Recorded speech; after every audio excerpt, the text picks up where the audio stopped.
palun räägi meile sellest filmist, räägi meile lobotoomiast.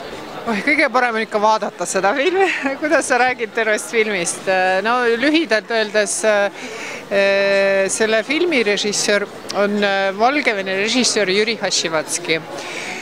Teda nimetatakse tegelikult Valgevene Michael Mooriks. Ja. Et ta on üsna tuntud Euroopas eriti, sest ta on palju filme teinud Saksa televisioonile, CDF-ile ja Artele ja kõik tema filmid, absoluutselt kõik tema filmid on käinud rahvusvahelistel festivalidel ja saanud väga palju auhindasi.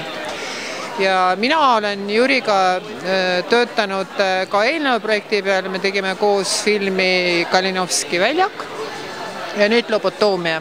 Lobotoomia räägib lühidalt öeldes Venemaa ja Gruusia vahelises konfliktis, mis asetus 2008, aga laiemalt siis sellest, kuidas Vene meedia kasutab teatud huvisi või oma huvisi ja lollitab oma inimesi läbi meedia.